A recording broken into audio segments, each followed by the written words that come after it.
Ocho sampo pagyo trashi pa tuche tempe trinle yarnoda pege drolor zampe tse parche palden lame shabla solvade Oma Guru Vajradhara Suma Timo Nishasane Karm Utta Vardanya Shri Bhadra Varsa Manya Sarva Siddhi Hum Oma Guru Vajradhara Suma Timo Nishasane Karm Utta Vardanya Shri Bhadra Varsa Manya Sarva Siddhi Hum Om Guru Vajradhara Sumati Munish Utta Vardanya Shri Varsa Manya Sarva Siddhi Hum Pakyuke Kudan Dagilo Pakyuke Sundan Dagilo Tenyerme Chikto Jingilo Makyuke Kudan Dagilo Makyuke Sundan Daginga Makyuke Tudan Dagi Tenyerme Chikto Jingilo Om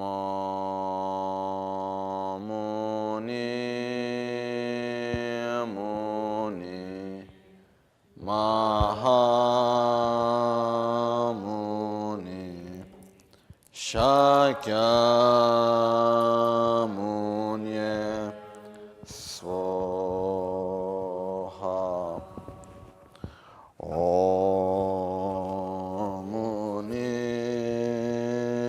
Muni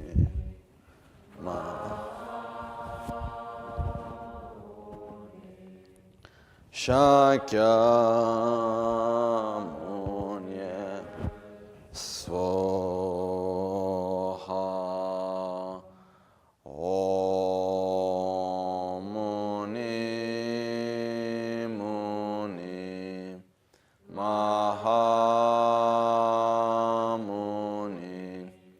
Shakyamunye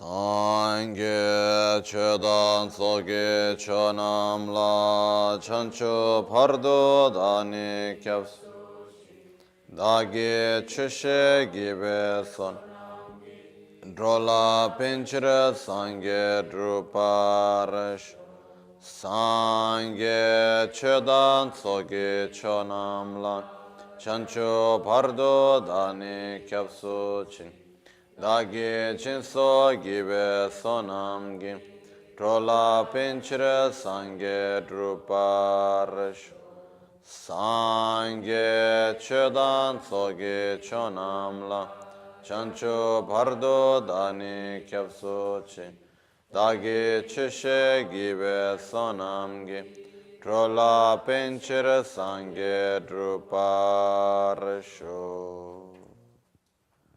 In the Buddha, Dharma, and Sangha, I take refuge until enlightenment. Through the practice of generosity and the other perfections, may I attain Buddhahood for the benefit of all sentient beings.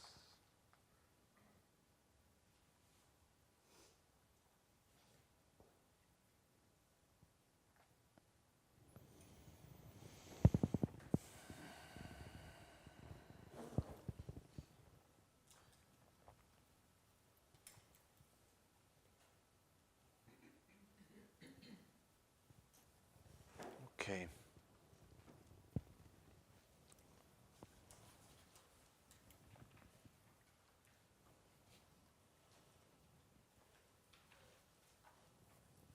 So, yesterday we concluded the part regarding the preliminary practices. And we reached what we call like the border between the preliminary practices and the next part of the self-healing practice, which is the generation stage. And it is called, the part we did a relative purification, and now we got to the part which is called the absolute purification. And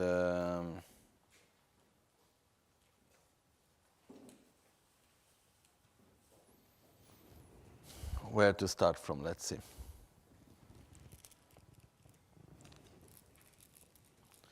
Okay. One thing we need to understand before we go actually through the whole explanation of this part and so on. I have already talked a little bit about it these last days, but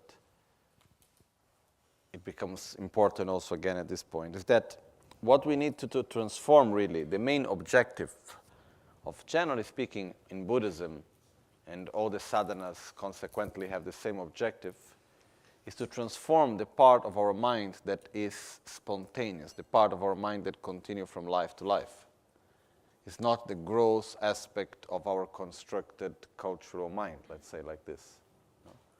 Because there is a part of our mind that it depends on the culture where we are born, it depends on the education we receive, on the conditions that we are, and it's much more like momentary type of mind. And okay, this mind is not much a big deal because we die, we are reborn, and when we die, it's gone.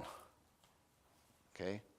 Luckily, imagine if we combined all the cultural mind, all the gross mind of every life, it would be quite complicated, no? So, our objective is not to transform the gross level aspects of our mind, which means it's not to transform the way how we think in a more conceptual way, it's not to even the objective of the practice is not even to relax. Relaxation is a positive side effect. The real objective is to change and transform ourselves in a deeper level, both our mind and body, to heal it in a deeper level, especially a level that we can take from life to life. Okay? So we need to make this clear to ourselves as we do the practice. I believe that if we look very sincerely, if we make a sort of a research, like most of the people, whenever we do self-healing, okay, why we do self-healing? I think most of the time the answer will be something mundane or something related to this life, or not. Like, if we look, it's like if we make a sort of a survey and we check all the prayers that people do, of all religions, and we make a sort of percentage. How many prayers are done for things that are only of this life? How many people pray for things they want related to money and material things? How many prayers are made in relation to, let's say, a job, and in relation to study, in relation to health, and in relation to relationship? Okay, if we take these three categories, I think not much is left. No? When we put material things, body, and relationship, we take these three things. How many people normally are really making prayers and say, oh, please, Guru Buddha, bless me so I may be able to develop pure bodhicitta? More difficult, no? We say in the prayers, but the reason why we do the prayers, the reason why normally we make, it's very much mundane. So, and this is it's very common there to be people to use spiritual methods for mundane reasons. It's okay. It's not a problem. Huh? Nothing wrong with it. Sometimes it's better to have a spiritual method for a mundane reason than a mundane method for a mundane reason. But still, it's not spiritual. As we said in the very beginning when we were giving the name NgalSo Tantric self-healing, that we said it is a spiritual practice, and in spiritual practice is what helps us to develop the qualities that transcend this life. So, once again, at this moment of the practice, it becomes very important for us to make clear to ourselves that what we need to develop is the qualities that go from life to life. It's not like just momentary aspects. Then, let's say the momentary aspects of our growth, body and mind, we have a positive side effect out of that. That's normal. But the main reason is that. And in order to do that, we need to develop an identity that goes beyond this life. Okay? Because, okay, if I need to develop the qualities and if I need to, let's say, eliminate the defilements and develop the qualities that are going beyond this life, that transcend this life, first of all, I need to see them. I need to recognize myself within it. And if I am too much obsessed, if I am too much occupied with the things that are only of this life, there is no space for that. So, what do we need to do in order to really take care of what continues? Somehow we need to die. Okay? And that's what we do in this first part of the practice at this point, where we will simulate our own death. Okay? Which is not like, sometimes I saw some people, they were teaching some meditation practices to get familiarized with the certainty of death and simulating death, and they would make people like to meditate and to visualize that they go on a bad accident or something like that, you know. They are sick in the hospital, or they had to go on a car crash or something like that. No, it has nothing to do with that, okay? When we talk about simulating our death, it's the process of death. And we're going to talk a little bit more about it, but it is something actually very positive, very beautiful. Personally, the meditation on the simulation of the process of death is one of the practices that I most like. I think it's extremely pleasurable. It's light. Because if we just think about the fact that, if we think about all the problems we have right now, okay, if we just stop for a second and start thinking about all our problems and our difficulties and our worries and our anger and jealousy and pride and miserliness and all the things that disturb us, okay? We write them down one by one, and then we start checking out those that are only for this life. How many are left? How often do we get nervous because of something of the next life? Or something that transcends this life? How often we are jealous about something that transcends this life, or how often we are, whatever, fear or anything like that? Not so much, no? So in the moment that we take out the things that are only of this life, a great part of our worries, of our suffering, of our conflicts, they're all gone. And something remains, and something very deep remains. Okay.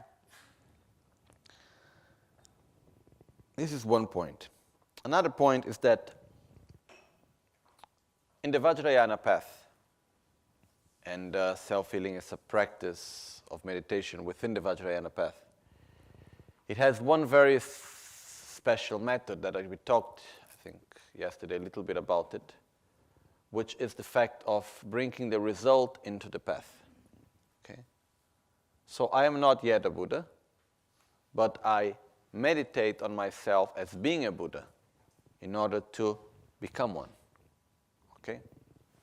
So we have what is called self-generation as the deity, self-generation as the Buddha. And this is what we need to do at this part of the practice. Okay? After the absolute purification, we have the self-generation as the deity. But there are some points very important here. First of all, when we talk about self-generating ourselves as the deity, it doesn't mean just to visualize myself as the deity. For example, like one practice that I do that I like very much is the practice of Tara Chittamani. So if to generate myself as Tara, it doesn't mean I simply visualize myself as Tara. Okay? If I just go and I see, okay, here I am. And I see myself, green body, beautiful long hair, in a beautiful female form. But if I'm not seeing myself as Tara, I must be Tara. That's what we need to do. And the difference is that if I just visualize myself here, I am Lama Michel, and I see myself as Tara, it's some sort of carnival, some sort of, putting on a dress. And that's not what we are supposed to do. We are supposed to become the deity. Why? Because we are bringing the result into the path. I am Buddha. I am not like faking myself as Buddha. That's what we are supposed to generate.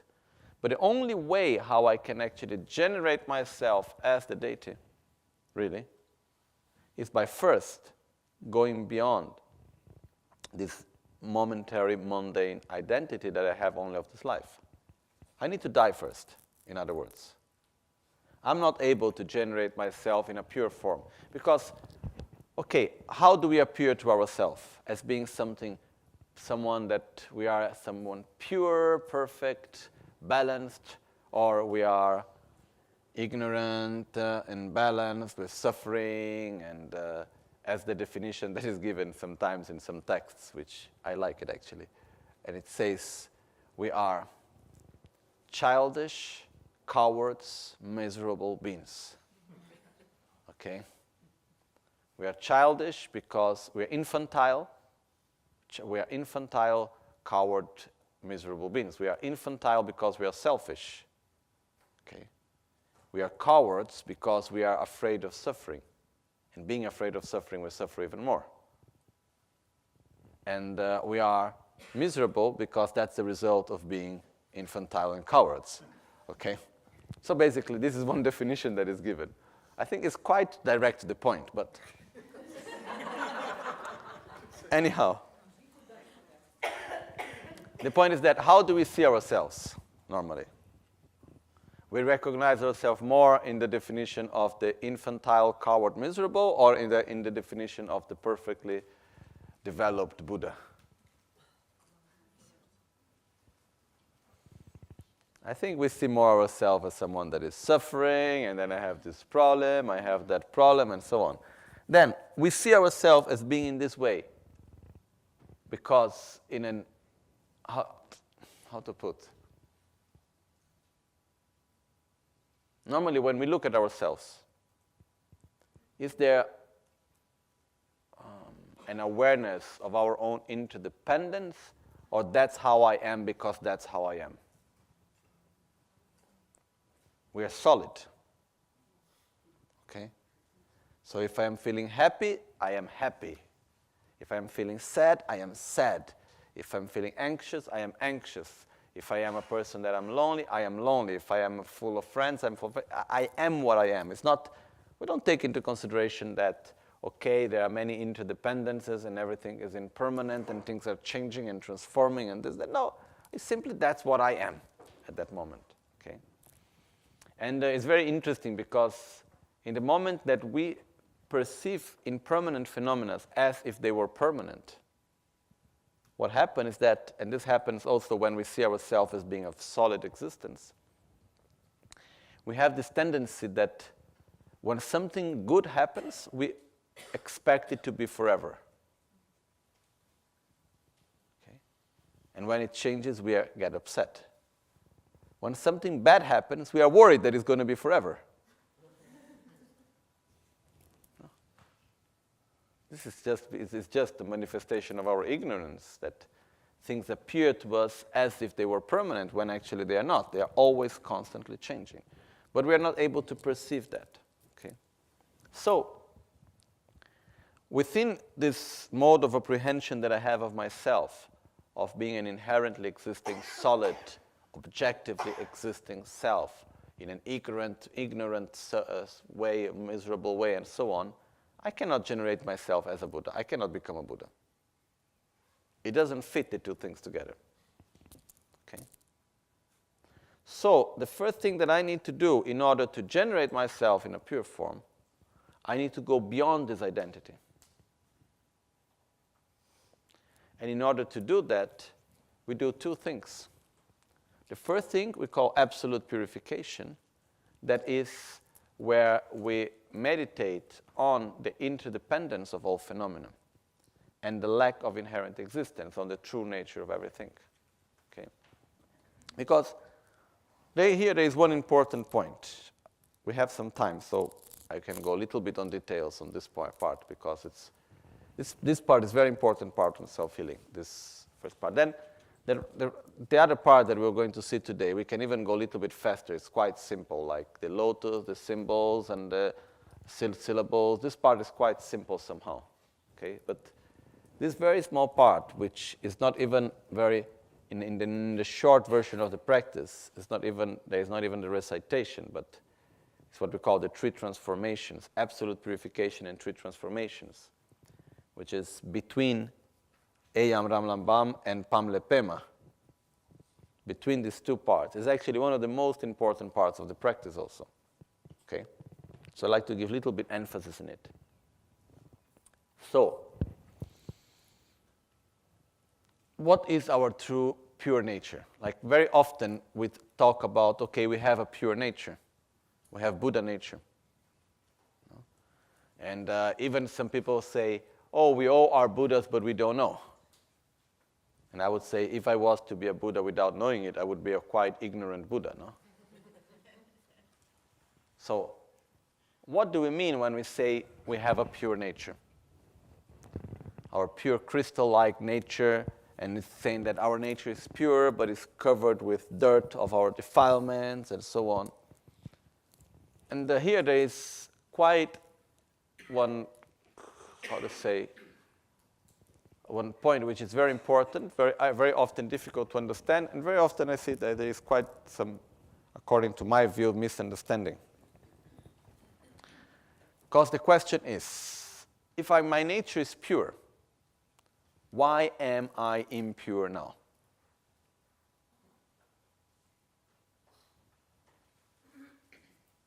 Who's to blame?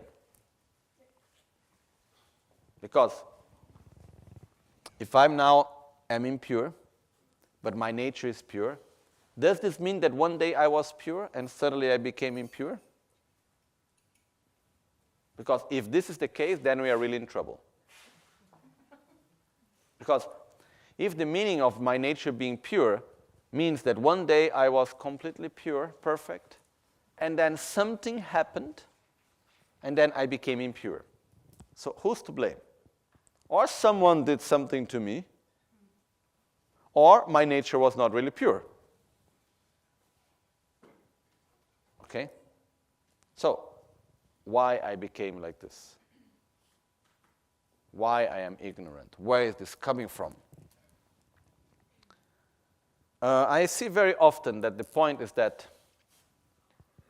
one of the things that it's very important very often is not to look for the right answer, but is to look for the right question. So sometimes we go right away with one question, but we forget to make the question that comes before. We take for granted something, we have an assumption, and then we follow that assumption, and then, but it's wrong. So everything that will come after will not function correctly. So for example, if we go with the assumption, we ask, when did I become impure? Because my nature is pure. We are forgetting to make one question before. We will never find the right answer. When I became impure, we will never find an answer for that. That is, coherent. Because there is a question that needs to be done before. It is, have I ever been pure? The answer is no.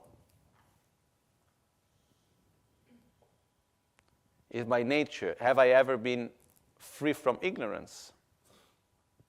No. Then, how come my nature is pure? Here, we need to go to understand what do we mean by having a pure nature. And if I have never been pure, if I have always been ignorant, is there any way of becoming pure? Is there any possibility of having no more ignorance? Yes. Why? Because our nature is pure. What is this pure nature?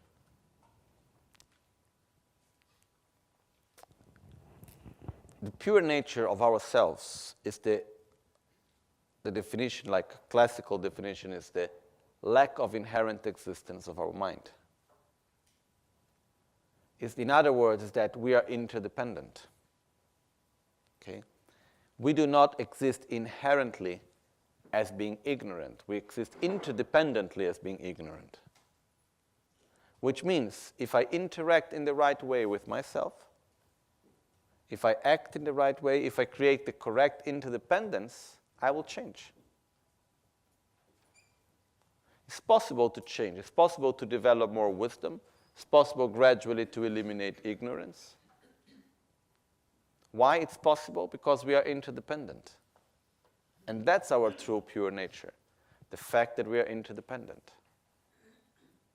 And for me, this is something so beautiful. It's something that it gives so much release somehow. Because if I would not be interdependent, if first of all, if my nature was to be completely pure in the sense that one day I was pure and I became impure, then I have a real problem because, or someone made me impure, then someone needs to make me pure and I don't know what they are waiting for. Or I am not really pure. So there is no choice. And then what's the point of putting so much effort to become pure again if I can become impure again? Then let's just relax, go to the movies, no? What's the point of meditating and all of that if when I can go up and down all the time? Okay. So what happened is that the true nature of ourselves, our true pure nature, and which is also called our Buddha nature, Sangye Gerik. It's called Buddha nature because we have the same nature that Buddha has. If we go to a Buddha and we check what is the ultimate nature of Buddha's mind, Buddha's mind is interdependent. What's the ultimate nature of our mind? It's interdependent. So we have the same nature. We are made out of the same stuff. It's like the same substance. There is no real difference. The difference is that Buddha lives in a positive interdependence and we live in a negative interdependence. Sometimes a little bit positive in between, but not perfectly positive. So the basis for us to be able to do anything, to develop our qualities, to eliminate our defilements, to really develop our path, and ultimately to reach enlightenment, the reason why this is possible is because we are interdependent. It's because we lack inherent existence. That's our true nature. Okay? That's why all of this is possible.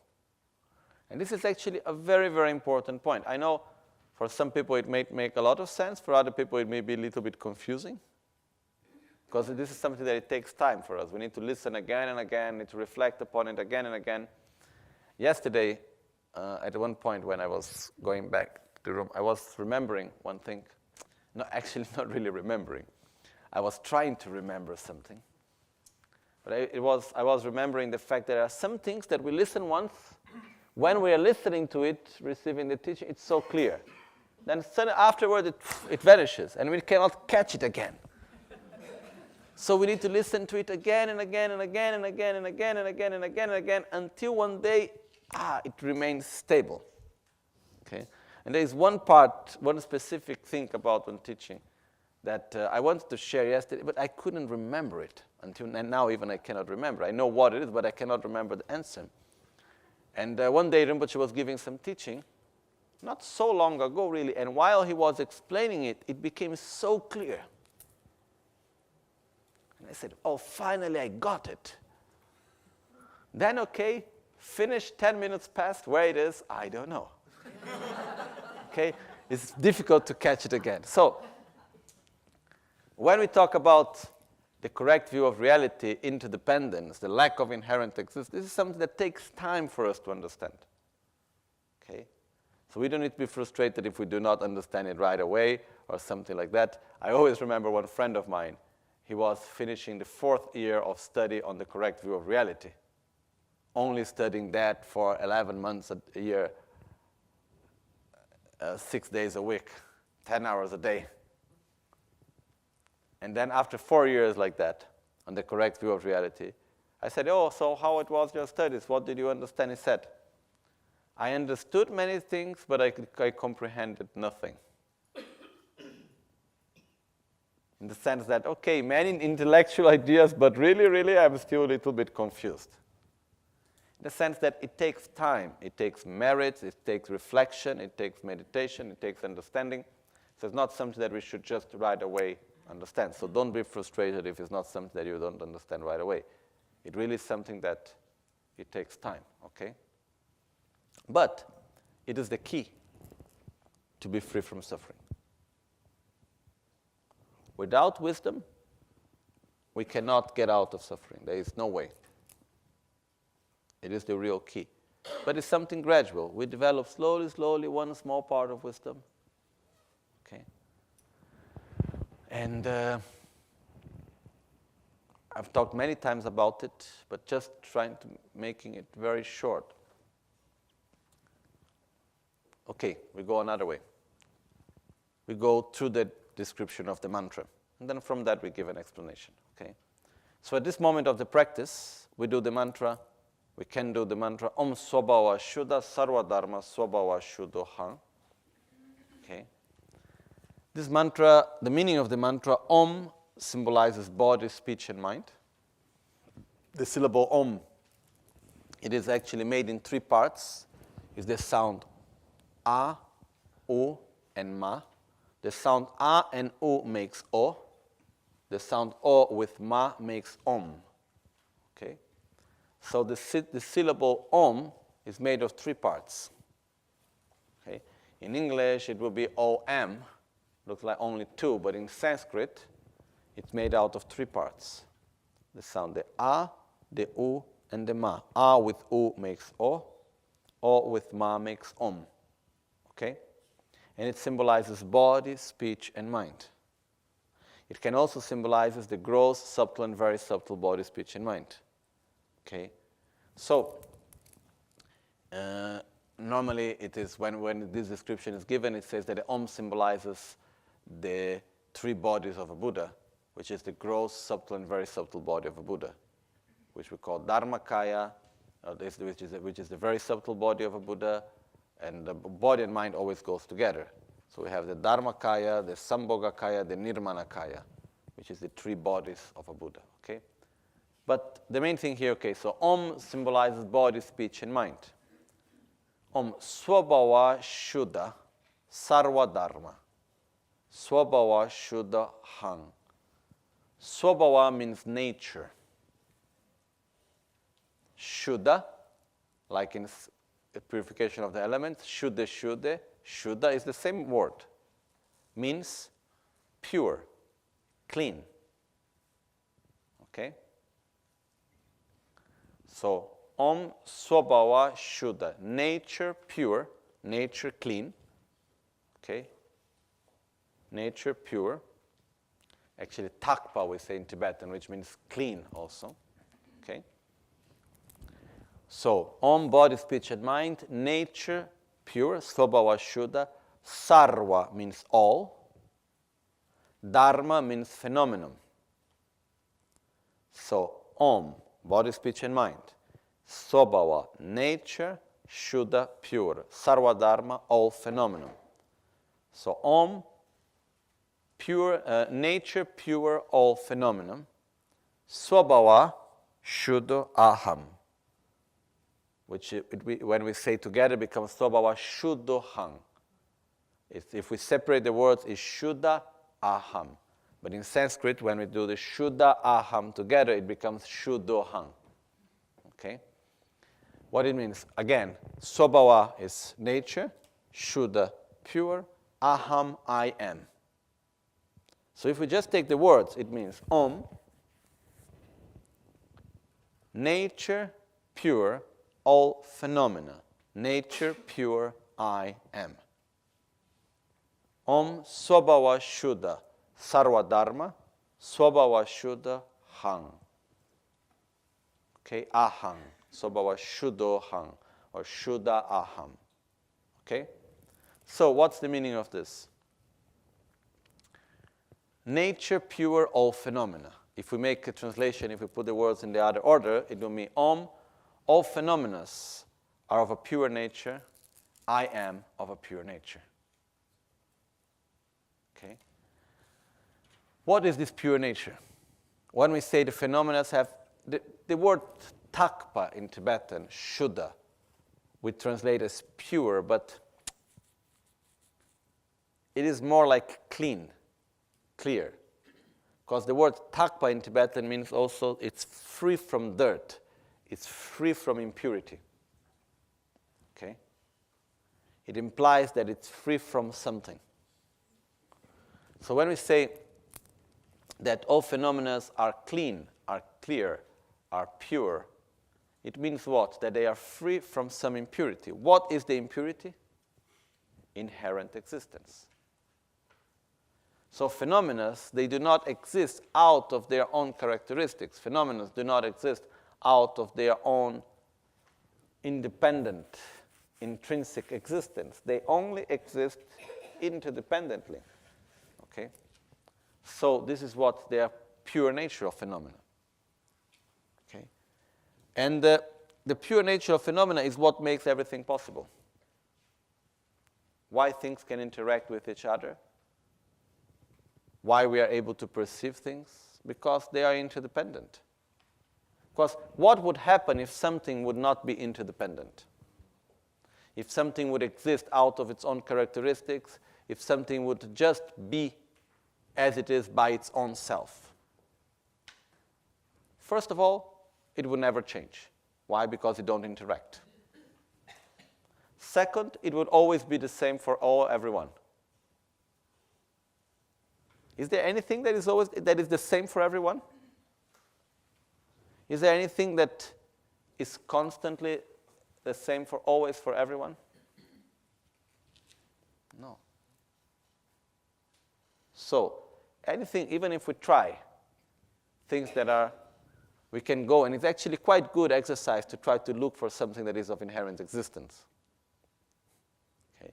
There has been also, in the many centuries of Buddhist philosophy, some people that thought that emptiness of inherent existence was actually of inherent existence. This is a mistake. But space is also empty of inherent existence. Space depends on its own parts. What are the parts of space? Space doesn't exist independently of the space of the cup, the space of the bell, the space of the juice, the space for the flower, and so on. These are the parts of space. The general space depends on the specific space to exist.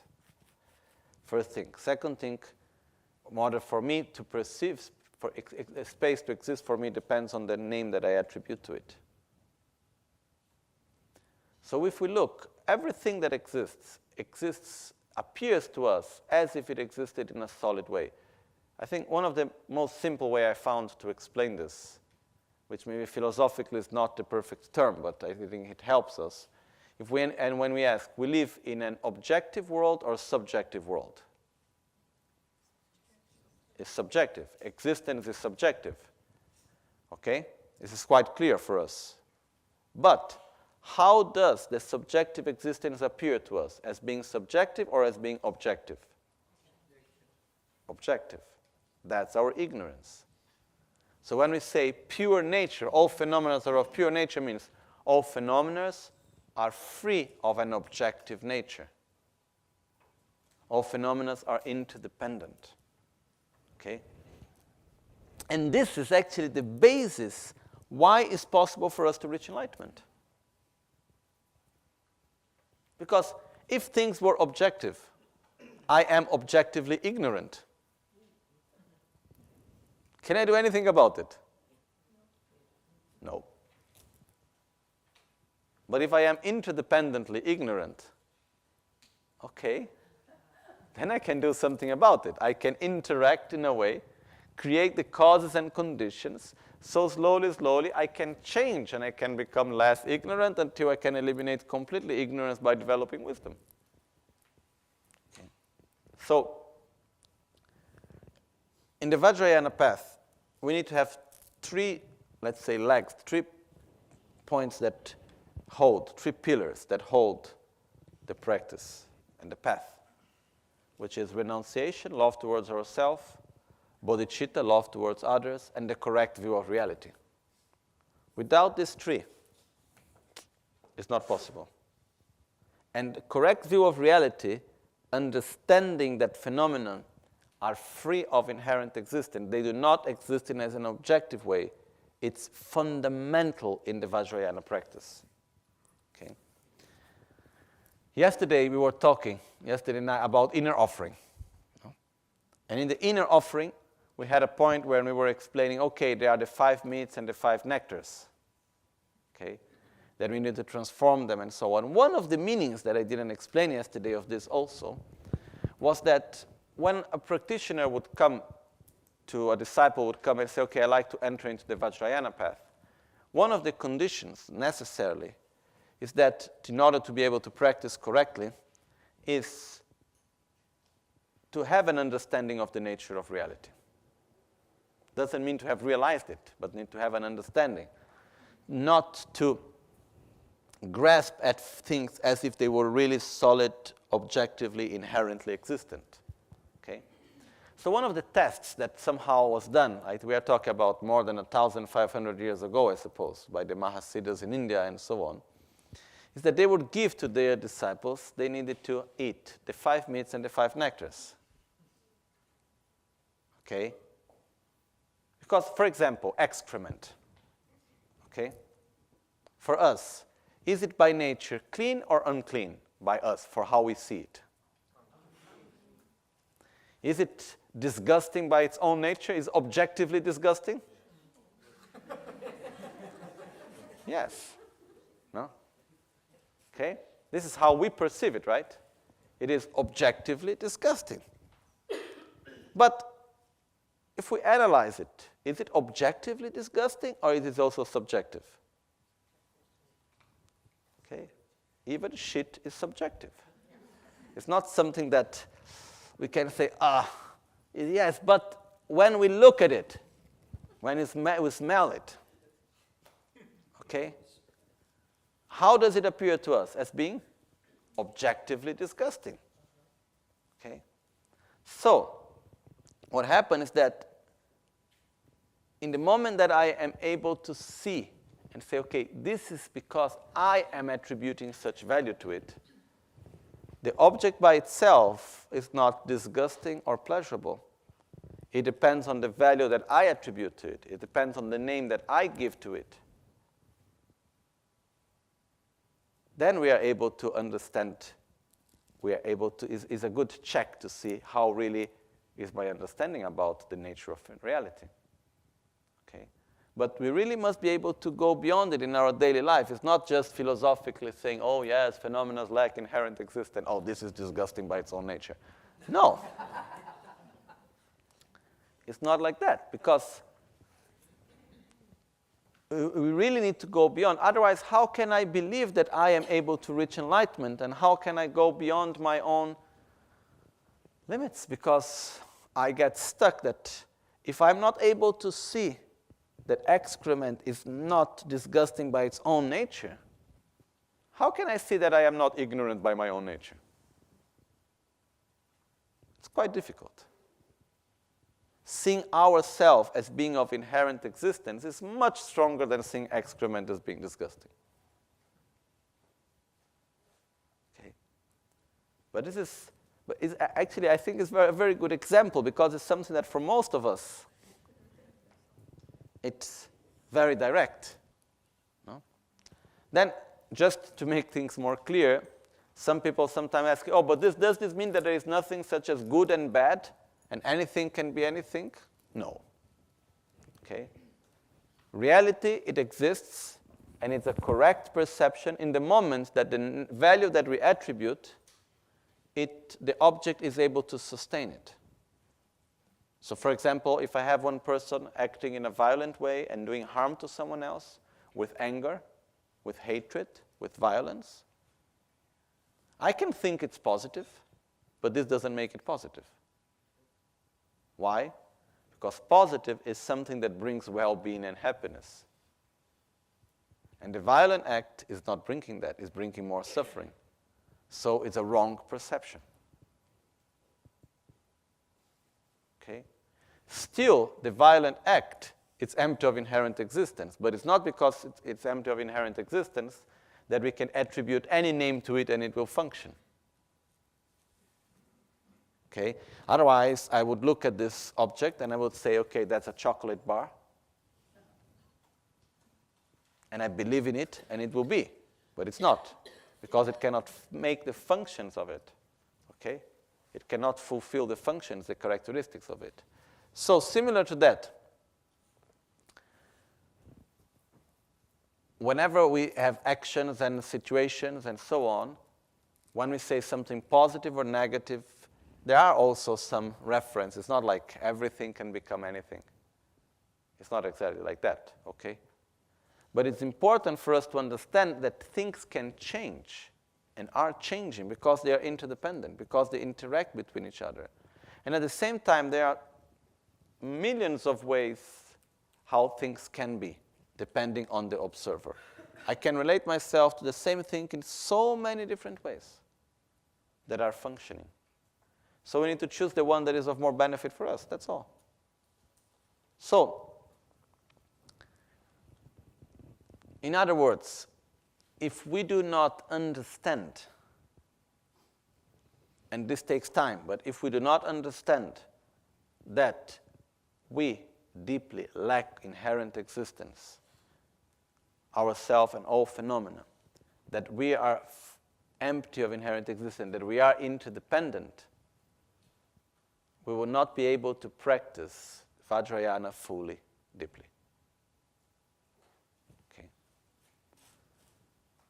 This doesn't mean that we need to wait until we have a perfect understanding before we do self-healing, okay?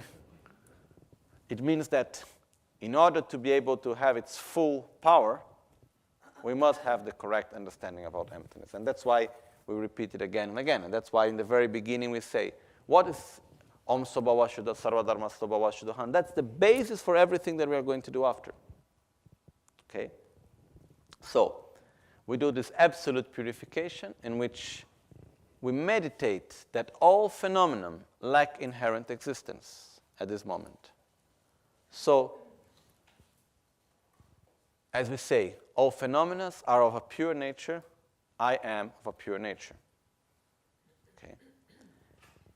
When we put the two parts, all phenomena and me, it has different meanings. One is that the process of realizing the true nature of phenomena has two parts, realizing the true nature of oneself and realizing the true nature of others, which means the rest.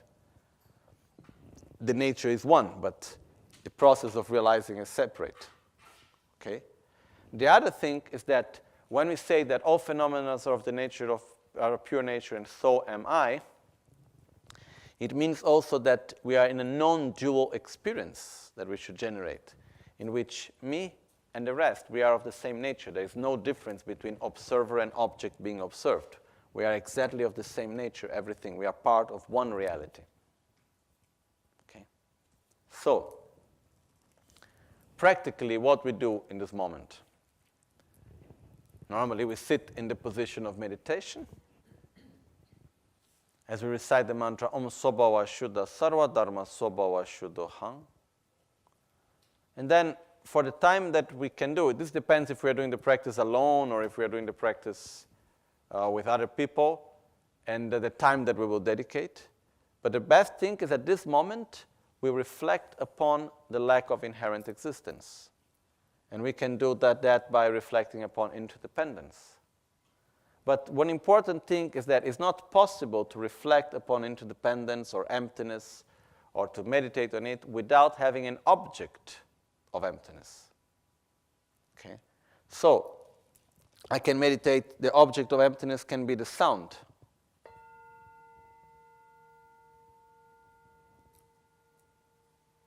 Sound actually, it's a representation of emptiness. It's one of the symbols that represents emptiness, because when I do the sound, we can all listen to it, right?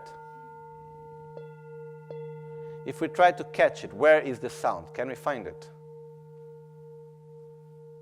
We can analyze and say, okay, that's the vibrations in the air, blah, blah, blah, blah, but this is just intellectually. Practically, as we see, can we catch the sound? Where is it? We don't know. If without analyzing, does the sound exist? Yes, it's there, I can listen. If we start to analyze and we say where it is, can we catch it? No. Similar to that reality, without analyzing, exists very clearly, objectively. If we start to analyze, we will see that it doesn't exist as it appears objectively. We cannot find it objectively. Okay? That's why sound is an example. So we can take, for instance, sound, and we can start observing how does sound exist. But in order to meditate on that, the first thing that we need to do is that we need to go through the analytical process that phenomena lack inherent existence. Why? Because they are interdependent. But maybe many of us, we have already done that process many times.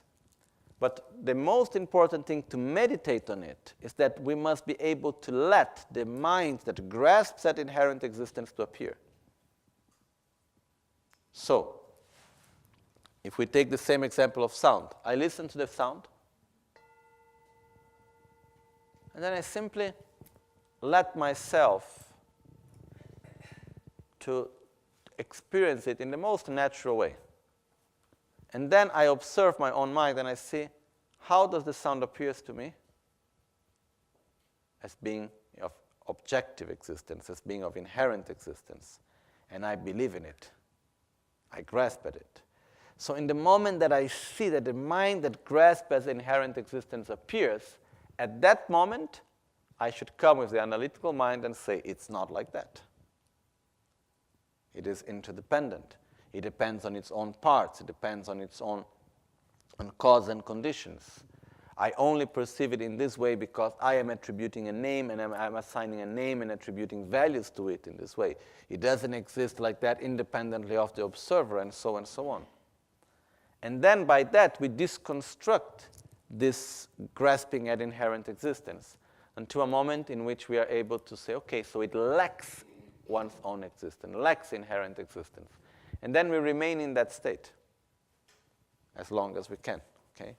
With the sound is one thing.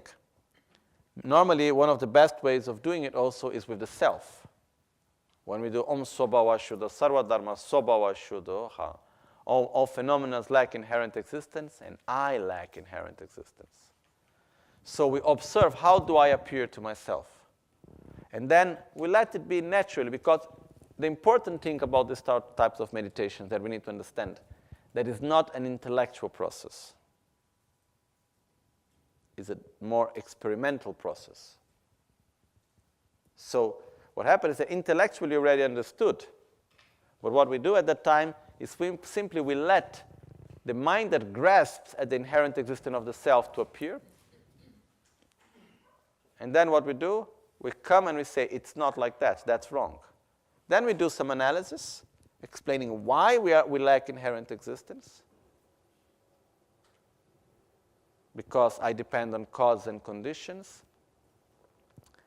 I see myself in this way based on the name that I am assigning to myself, but actually I am just something that I'm constantly in transformation. I am the union of many parts put together. So we start to analyze all of that, and suddenly we see I do not exist as I appear to myself, so I lack this inherent existence. And then I remain in that state of meditation. So we have this mode of apprehension, which is the mode of apprehension of the lack of inherent existence. It's like, how to say,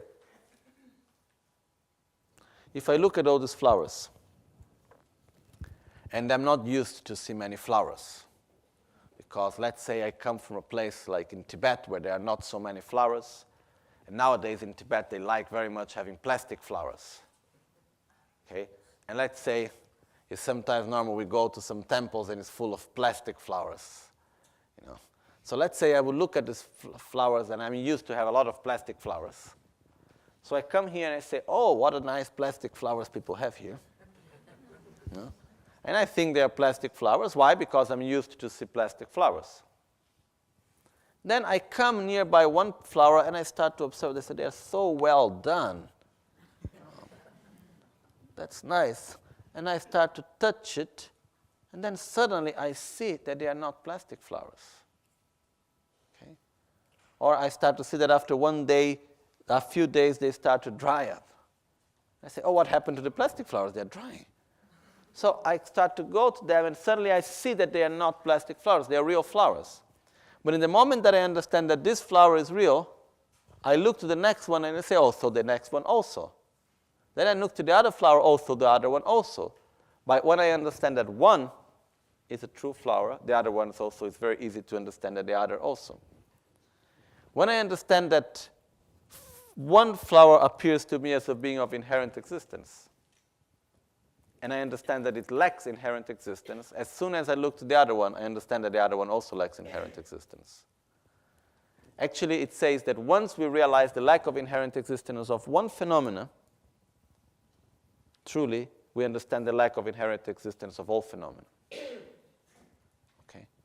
That's why, but we are not able to realize the lack of inherent existence of all phenomena if not but through one phenomenon, through one object. Okay?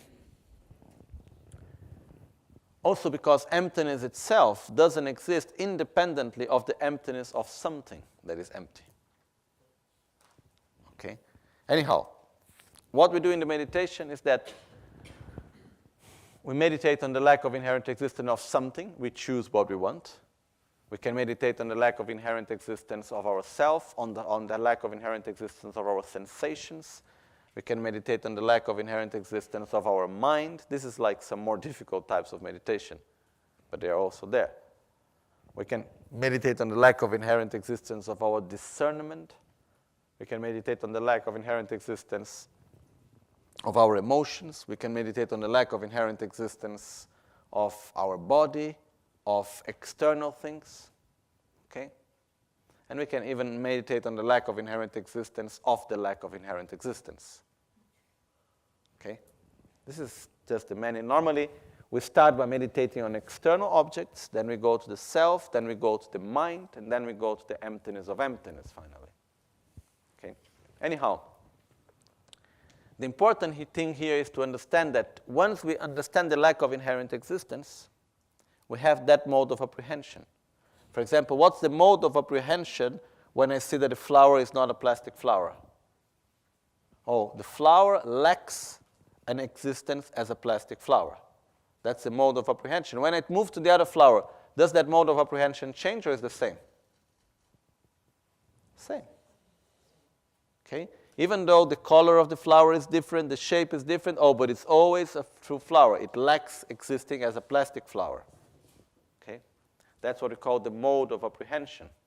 It's like if I look at many people and suddenly I say, okay, you are all human beings. What's my mode of apprehension? That I apprehend your existence as a human being. That's the mode of apprehension. So I see one, I go to the other, oh, he's also a human being. Okay? So, in order for me to be able to see one person and the other and the other and the other as human beings, first I need to be able to see one as human being. Then I can also see that the others are also human being. Okay? Now, this is actually quite important. Why? Because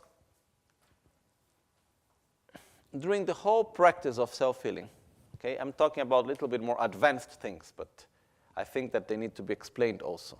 It's not because they are advanced and more difficult that we don't explain, that we can explain them also. During the whole practice, we always need to unite what we call appearance and reality, which is like appearance and emptiness, it's called also. Which is, during the whole practice, we have different appearances. We may see ourselves as a Buddha, we have the 5 Dhyani Buddhas, there is light and nectar going, there are the symbols, there are the 6 syllables, so many things that we have appearances. But we should always keep the mode of apprehension that everything that appears lacks inherent existence. That's the mode of apprehension that we are supposed to keep always. Okay? Which is, yeah, it's true that I see many things, that they appear in many ways, but they are always empty of inherent existence.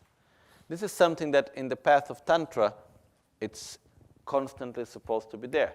That's why very often we are always saying the union of great bliss and emptiness, and we are remembering it again and again in many parts of the practice. But it's like all the time, things appear to us in many different forms. But what's the mode of apprehension? That they lack inherent existence. So this awareness is always present, should always be present. Okay? This is one reason. The other reason is that now we start with what are called the three transformations. And in the first part of the three transformations, or the first transformation is called transforming death into the Dharmakaya. Okay? And when we talk about transforming death into the Dharmakaya, we simulate the process of death until we reach the last part of the process of death, which is called clear light. Okay?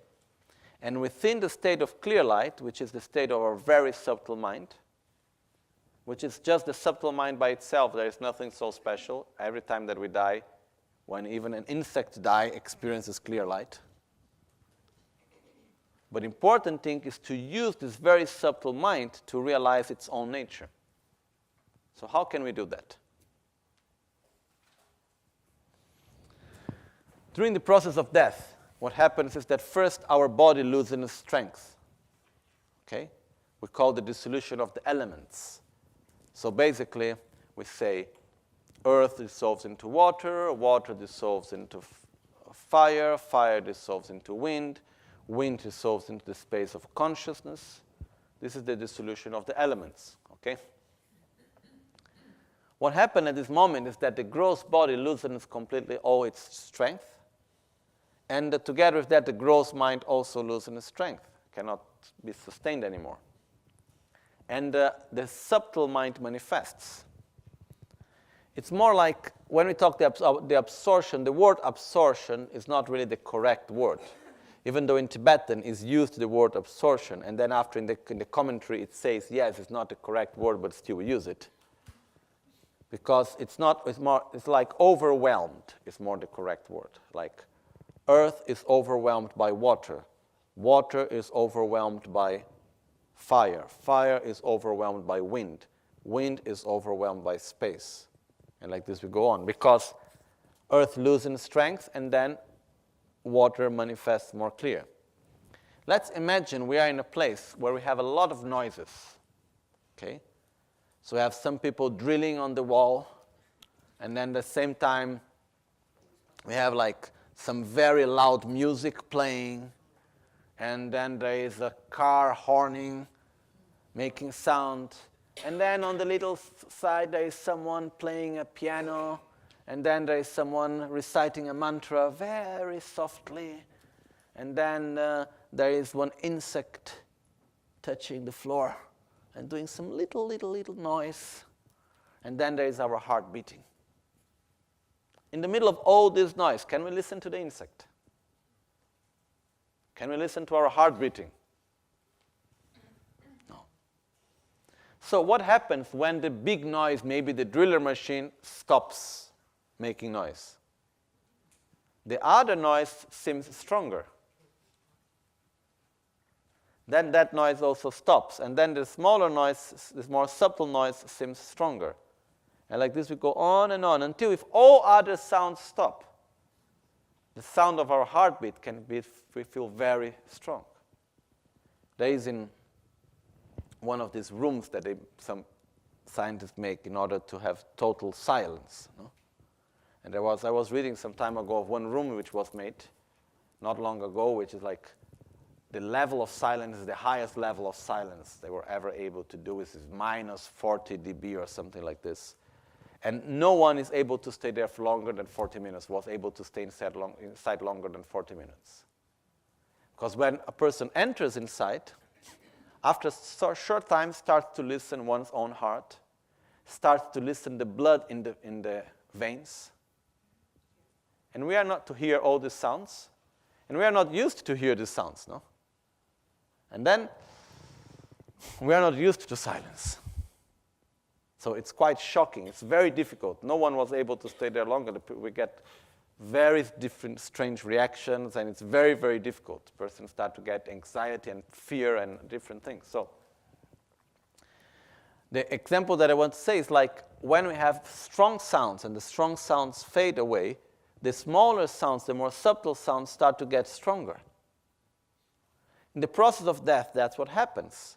The gross part of our body loses strength and the subtle part becomes stronger because it becomes stronger in our perception because there is no more the gross part. Okay? But the important thing is that the direction that a subtle mind takes is the direction that was given by the gross mind. So the last thought of the gross mind is the one that's supposed to direct the thought, the direction of the subtle mind. Okay? Then when the subtle mind loses strength, when our energy part of our body loses strength, and all our winds absorb into the heart chakra, and inside the central channel, what happens? The subtle mind dissolves into the very subtle mind. And that's what we call the moment of clear light. At that moment, the direction that this very subtle mind takes, it's the direction of the last thought of the subtle mind. Okay? During our normal life, it's very difficult to change our mind in a deeper level because we are normally completely overwhelmed by our five senses, basically. By the gross mind, okay, what I am seeing, what I am listening, what is happening, intellectual understanding and thinking, and so on. And then we are overwhelmed by our emotions, most of the ones that manifest, and also the ones that are not so clearly manifested. But what happens is that the very subtle mind, we're not even able to see it, we're not even able to enter in contact with it. So transforming our mind, it becomes a very long process because it has very many layers. So we need to clean all the layers. And then slowly, slowly, we go. And sometimes it becomes very long because we clean one side, and then when we are cleaning the other side, that side got dirty again. Because in our daily interaction with everything, we again generate anger or fear or new traumas and this and that. So it becomes very long to do changes in a deeper level. And also, when we are fine, normally, for example, when we are in a moment of balance, when we are happy, when things are good in life, normally what we do, we just try to enjoy, which is okay in a way. But that's the moment where we really need to go deeper to deal with our deeper aspects that we need to change. Like, when do I need to meditate to eliminate anger? When I am not feeling angry. When do I need to deal with my desire? When I'm not feeling completely full of desire. Because when I am feeling these emotions very strong, it's very difficult to do anything about them. Okay? But very difficultly we do normally. We just try to deal with them when they really manifest and we feel the effects of them. It's like a sickness. When is the best moment to take care of the sickness? Okay, when is the moment where it manifests, we need to deal with it. But after that, we still need to cure the sickness for a long time. But very often we don't like doing it because we don't feel anymore the symptoms. So spiritually it happens the same way. But if we are able to go direct into the very subtle aspect of our mind and make the change inside that level, then we can say we are cutting the poison tree from its own roots. And that's our main objective. How can we do that? The root of all our suffering is ignorance. Okay? How to eliminate ignorance? By generating a mind that is directly opposite to the mind of ignorance. Because our mind has this very special quality that we are totally unable to have two perceptions that are directly opposite at the same time. Like, if I say I like water, I'm not able to think I don't like water at the same time. Or I like water or I don't like water. I can think one after the other, right away. And we do sometimes. But not at the same time. So, If I have the mind that says, I like water, and I want to eliminate that mind, what do I need to do? If I generate the mind that says, I like juice, is that enough? No. I need to generate the mind that says, I don't like water. I need to generate the direct opposite mode of apprehension. Okay? This is a very important tool that we can have also, because when we have a state of mind that we don't like, our tendency is trying to throw it away. Oh, I'm feeling sad. We try to throw sadness away. I'm feeling unsatisfied. We try to throw unsatisfaction away. And what happens, like when we try to throw away, it gets sticky. It comes back. We are not able. In Portuguese, we have a saying which is, quanto mais mexe, mais lambuza, which means the more I touch it, the more it becomes dirty, the more it like if we have grease. Imagine we have a lot of grease, like this black grease of cars, no? And then suddenly you try to clean it by making like this. What happens? The more you move it, the worse it gets. We need to get an antidote. It's not like just doing like that, it's not going to work. It's going to make it worse. Similar to that, when, for example, we have a lot of attachment, or we have a lot of fear, or we have anger, or any of these defilements, and we want to get rid of it, and we just try to take it away, it's not working. It just makes it worse very often. So how can I take it away? By finding the antidote, which means by generating a mind that is direct opposite to the mind that I want to eliminate. So if I want to eliminate sadness, what do I need to generate? Joy. It's not by getting angry with sadness. It's not by attacking sadness that I can eliminate sadness. I saw sometimes people getting angry with themselves because they are sad. And they are not supposed to be sad. How can I be sad? I'm not supposed to be sad, so it's not good, so I need to eliminate my sadness. It's not working like that. We need to generate the opposite mind. So, in this way, we can actually change many things. Okay? So, using the same way, how can we eliminate ignorance? By generating wisdom. But our problem is that in the moment that I generate wisdom, for example, I have the ignorance that grasps at inherent existence, or I have the ignorance that grasps at permanence of phenomena. In the moment that I realize and I understand phenomena are impermanent, lack and existence as being permanent, that mind of ignorance cannot exist. But what happens as soon as I forget to reflect upon it? I still grasp at phenomena as being permanent. Because it's coming from a subtle level, it's not coming only intellectually. Because I'm used to it. I'm familiarized to see it in that way. So, in order to eliminate our ignorance, we need to generate wisdom in a gross level, in a subtle level, in a very subtle level, because our ignorance exists in all the three levels. The grasping at inherent existence exists in a gross level, intellectual. It exists in a subtle, more emotional level, and it exists in a very subtle level of the imprints in our mind, of the mind that goes from life to life. I find it a bit difficult to see when you are sad, then you should generate a sense of joy. But then I see people that I say, oh, I'm on joy, so I don't want to feel the sadness, so I go watch a good movie or eat chocolate to have joy. No, because no, what happened is the following.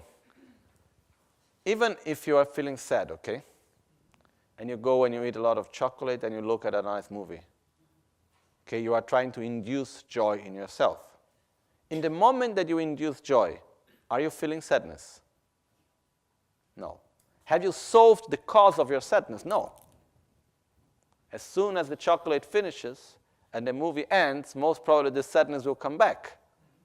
Why? Because you are not dealing with the real problem. You are just dealing with the symptom, not with the cause. Okay? But were you able to eliminate the symptom at that very right moment? Yes. So this is just showing one aspect of the mind. Like, if I don't want to have one feeling, one emotion, Okay, if I need to deal with my sadness, really, I need to go to the causes, why I'm sad, etc., etc. This is another subject. Something very practical, very specific.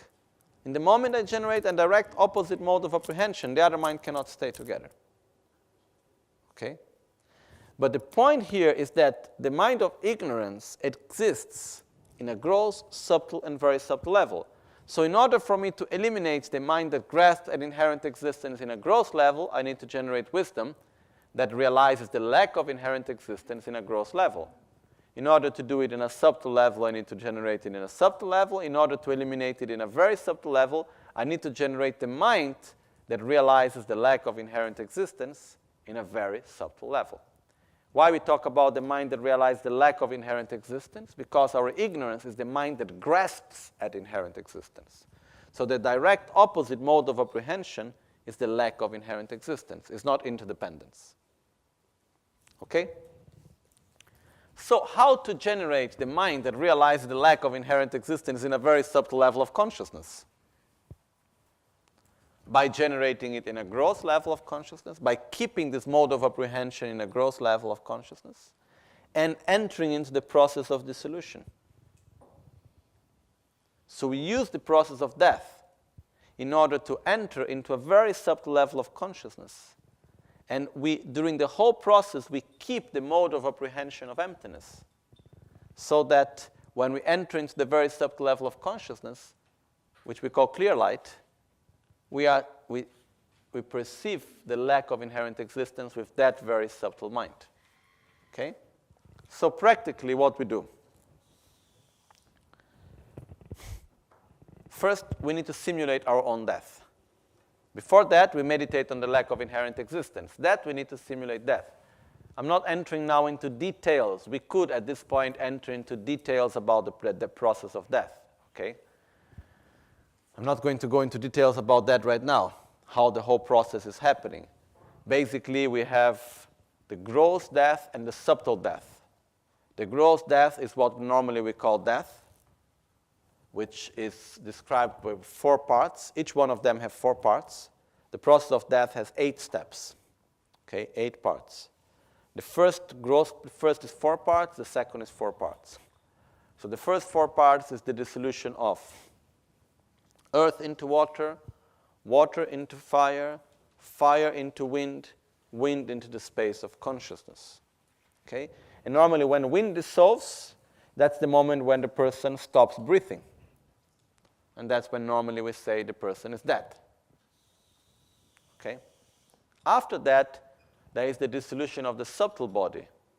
And this is what is called the white vision, the red vision, the black vision, and finally, clear light. Okay, this is making it very, very short, the process of death. And so in our meditation, if we have better understanding, we can actually go through the whole process of death, imagine step by step what is happening. It's a very nice meditation, actually. And then as we go through it, up to the point where there is no more gross body, no more perception of the gross body. Because what happens is like similar to when we fall asleep. When we fall asleep, our senses lose power, no? Which is the first sense that loses power when we fall asleep? The eyesight. What we see, no? When we start to fall asleep, we're not able to keep our eyes open. And then we try to keep the eyes open, we're not able much to do it. Then slowly, slowly, what's the second sense that we lose? The ears. The sound starts to get more far away. Then slowly, slowly, we lose the touch. Then we lose the taste and the smell. Okay. So, if we look on the other way, when we wake up, it's exactly the opposite. First we gain the smell, and then the taste. I don't know if you have ever experienced, sometimes it happened to me to wake up and first thing is like to feel the taste of sleep. No? There is a special taste of sleep. Then slowly, slowly, then you start to feel the body, then you listen to the sounds, and then after you open the eyes. Okay, I never fainted in my life, but people that fainted told me that it's exactly the same way also, which is the opposite way. Like when we fall asleep, first we lose the eyesight, then we lose the ear sight, then we lose the touch, then after that we lose the taste and the smell. When we wake up, it goes exactly in the other way around. Okay? So, what happens with that is that when we go through this process, we imagine that we lose contact with the external world. Not that the external world don't exist anymore. We are not able to perceive it anymore. And we do that by visualizing that everything dissolves into light. So when we do the explanation, all phenomena dissolves into light, and when I say like this morning, okay, the sky and the planets and the mountains and the oceans and everything dissolves into light, basically means we are not able to perceive them anymore. So it's like two examples are given. One is when we do an emanation, another is the example of absorption.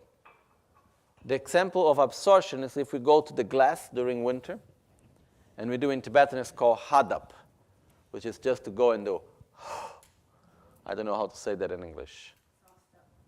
To frost up the glass.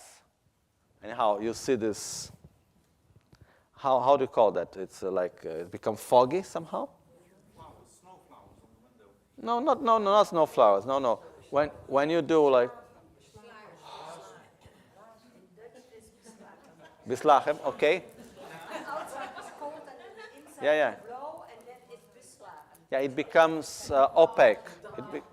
It becomes foggy, no? Okay, the point is, when you stop doing it, how does it go away? From the center to the edges or from the edges to the center? Okay, that's the example of absorption. Okay, from the edges to the center. When we talk about emanation, it's like a drop of a small stone on a very clear lake. It goes from the center, it emanates to all the sides in the same way. Okay? That's when we do emanation of light, when we have the part of emanation. When we do absorption, it's like the part like this fog on the glass, that it goes from the edges to the center. So in this way, the whole universe that we can perceive, because when we say the whole universe dissolves into light, why we don't talk about the faraway galaxies? Because we cannot perceive them. When we talk about the whole universe dissolves into light, it's what we are able to perceive. Our own reality dissolves into light, because we are actually simulating the process of death. Okay, and the first thing, we lose the eyesight. Then we lose the ear. So what we imagine is that everything starts dissolving into light. So I cannot perceive anymore the skies, then suddenly I cannot see anything, then I cannot hear, then I cannot touch, I cannot smell, I cannot taste. So it's like the body also. When I say the body dissolves into light, it means we lose contact with the gross body. Okay? And then when we say the mind dissolves into light, it means during the same process, our gross mind also loses in strength. When we fall asleep, are we able to have a very rational mind as we are falling asleep? No. Why? Because the gross body, the elements start to dissolve. So we have no more the sustaining for the gross mind also. So it loses its strength in the same way. So when we die, it's similar to when we fall asleep, but much, much, much stronger. I think we have all experienced like a moment where we're so sleepy, we try to keep awake and we are not able. During death is this, but much, much, much, much, much stronger. Okay. So what happens is that we lose also the gross part of the mind, the understanding, the memories, our ability of discernment, this is this, that is that. Okay? All of this is gone. And similar to when we fall asleep.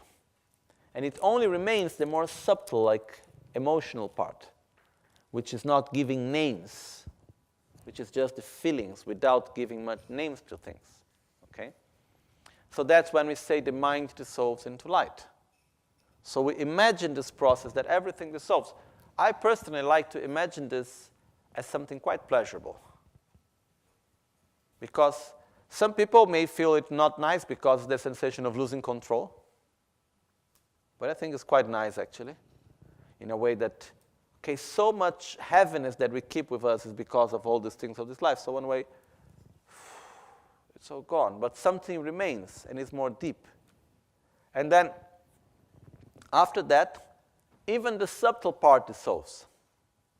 So imagine also our emotions dissolves. Our subtle body dissolves. And finally, there is nothing more than clear light. The clear light, which has 4 aspects, this part of the meditation.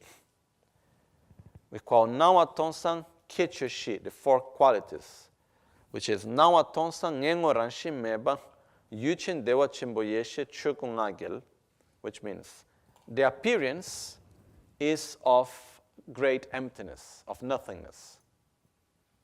Which means the appearance, there is no big or small, there is no here or there is no me or you. There is simply a total emptiness full of light. I like to add the full of light because otherwise many of us may think of a total darkness. I prefer to imagine it, as it's also called the clear light, it's an infinite emptiness full of light. Okay? The mode of apprehension is that it lacks inherent existence. So during the whole process of the simulation of death, actually there is one appearance for every element that dissolves. And as I say, okay, it appears as a mirage when earth dissolves into water, but it lacks inherent existence. So the mode of apprehension, that phenomenon lack inherent existence, we keep it going to the whole process. As everything dissolves, we say, yes, it dissolves like this, it appears at light, but it's empty of inherent existence. Because we have meditated in the beginning of the lack of inherent existence, and we keep the mode of apprehension. So we get that to the point where everything, there is nothing more than a total and infinite emptiness full of light that is empty of inherent existence, which means the mode of apprehension is that it's empty of inherent existence. The observer is great bliss, which means wherever there is emptiness, there is bliss. When we talk about the union of bliss and emptiness, bliss is the observer, the mind. Emptiness is the object of perception. But this experience happens in a non-dual way, which means normally when we perceive things, I am here, the singing bowl is there. When there is this type of realization, there is no more distinction between the observer and the object of perception. It's all perceived as one. Okay? It's said to be like milk, putting water with milk. You cannot distinguish anymore the water from the milk. Is the water and the milk both there? They are both there. Can I distinguish between one and the other? No. Okay? Similar to that, in this experience, what's the object of perception? The lack of inherent existence. Who is perceiving? Great bliss, which is our mind in a state of great bliss. Can we make distinction between great bliss and emptiness? No, because the great bliss itself is also empty of inherent existence. So it's a non-dual experience.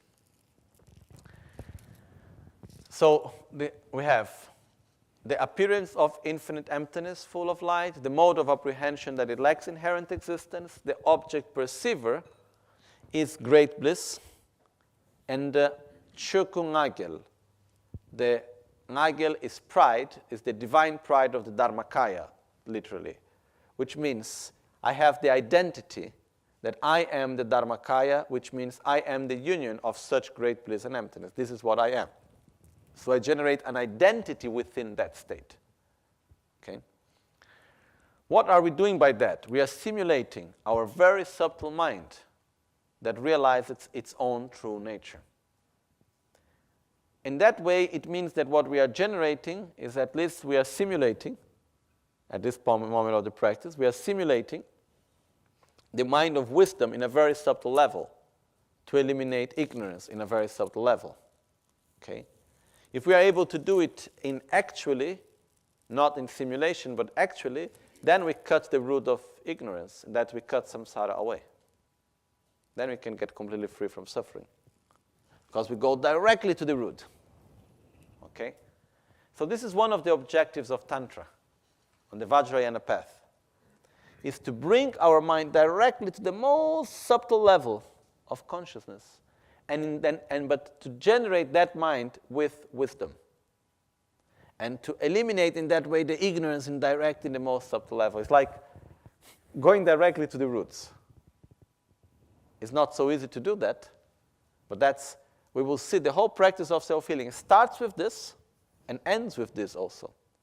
Bishwa Shanti, in the end of the practice, is when we meditate on clear light. So it starts with this meditation and it ends with this meditation also. Okay? But we will see it one step after the other. So in this moment, for beginners, what we do is that we simply visualize everything dissolves into light. There is nothing more than a total emptiness, and it's full of bliss, and I am this bliss and emptiness. Okay? As we go a little bit further, in our practice, we need to add the mode of apprehension that it lacks inherent existence. That's very important also. Okay? But in order for us to be able to perceive it as lacking inherent existence, first we need to have analyzed the lack of inherent existence by meditating in one object, as we said before, that it can be ourself or the sound or whatever. And then we keep that mode of apprehension up to the moment of clear light. Okay? This is also the best meditation that we are supposed to do in the moment of our death. But in order to be able to do that, we need to prepare before. That's why we repeat this meditation again and again also. Anyhow, once we do it, Om Sobhava Shuddha Sarva Dharma Sobhava Shuddha Hang. Everything dissolves into emptiness. There is nothing more than an infinite emptiness, full of light, empty of inherent existence, inseparable of great bliss, and I am such union of great bliss and emptiness. In this state, there is no me or you, no here or there, no this or that, no big and small. Everything is the same. There is only the lack of inherent existence, inseparable of great bliss. That's the only thing that is of perception at that moment. Okay? And we stay in this state of meditation as long as we can. It's actually a very pleasurable meditation also. Even if we are not able to do it in the deepest and the most perfect way, we just start doing it. We just start simulating. And Papunka Rinpoche used to say in one text, the commentary on Tarachtamani, he says, when you imagine great bliss, just try to remember, for beginners, he said, try to remember the greatest experience of joy, of bliss that you have ever experienced. And bring that experience to the present of your meditation. The memory. You bring back the memory to the present. And with that state of great joy, of great bliss, you perceive this infinite emptiness full of light that lacks inherent existence. Okay? And then I am this union of great bliss and emptiness. I do exist within it, and I am inseparable of it. So we stay in this state. Actually, this state of meditation, it's something that is beyond words. It's something that it's not possible to describe it conceptually, but we tried to do it at the best as possible. Buddha gave many explanations, but the true experience is something that goes much beyond words. Okay? Anyhow, once we do that, we enter into this state, and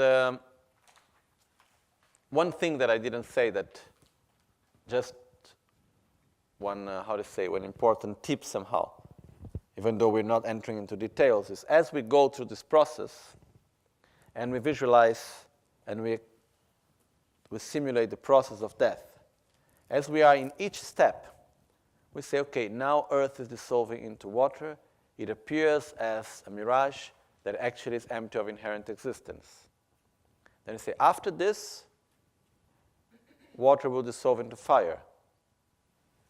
And it's also empty of inherent existence. We always keep in mind the next step, remembering that it lacks inherent existence. So to direct our mind to the next step. So as we go through that, then we have, okay, now I am experiencing white vision that lacks it appears as a total white vision, that it's empty of inherent existence. Remember that the only way how we can have this understanding, this perception, is by first having meditated on a lack of inherent existence and having kept the mode of apprehension. Okay? And then we keep always what's the next step? We keep it alive somehow. And then when we are in clear light, at a certain moment, we have, this is the meditation which is called transforming death into the Dharmakaya. Dharmakaya. Kaya means body, Dharma means phenomenon or essence, is the body of the essence, which is actually the very subtle body and mind of a Buddha. That's what the Dharmakaya is. And it's called transforming the death into the Dharmakaya because where is actual death happening? In the clear light. The rest is the process of death. But the actual death is when the very subtle body and mind separates from the gross body. And this is happening in the moment of so-called clear light. So, we take that moment, which is actually death, and we use it to realize the true nature of our mind, of ourself, within a very subtle state of consciousness.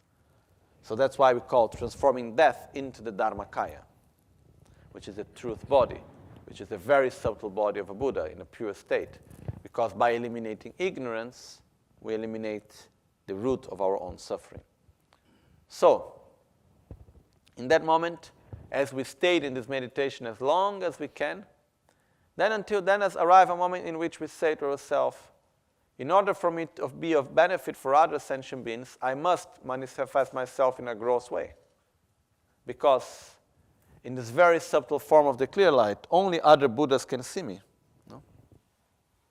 Well, they said that only a Buddha can see the Dharmakaya of another Buddha. We're not able to communicate in any way with anyone. And my objective is to reach enlightenment for the benefit of all sentient beings, so I need to help others. And just staying in this wonderful state, I cannot help others. So I must manifest myself in a more gross body. And then, in this moment, we visualize that from this union of great bliss and emptiness, the universe once again manifests. It's not that the universe before was not existing. I was in a very safe, very, very subtle level of consciousness, and because of that, I was not able to perceive anything else. Then I expand my consciousness again to a more gross level, and then I am able to perceive again. Here, there is one way how I personally like to do this practice. It's a little bit difficult to put into words. I tried when I was explaining this in Italy a few weeks ago, but I tried to explain again. I don't know if I was very successful. I tried to be maybe more successful now, but I don't know. My sensation is the following when doing this visualization.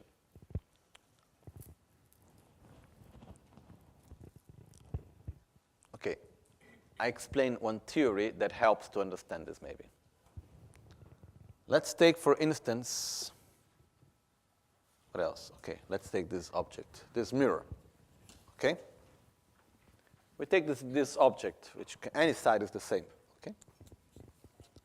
If we expand outwards, how much can we expand? Infinite. If we expand inwards, how much can we go? Infinite. If we start dividing, and going in, how much can I go? Infinite. So the space that is outside and the space that is inside is the same. The space that is outside is not larger than the space that is inside, because the space that is outside is infinite and the space that is inside is infinite.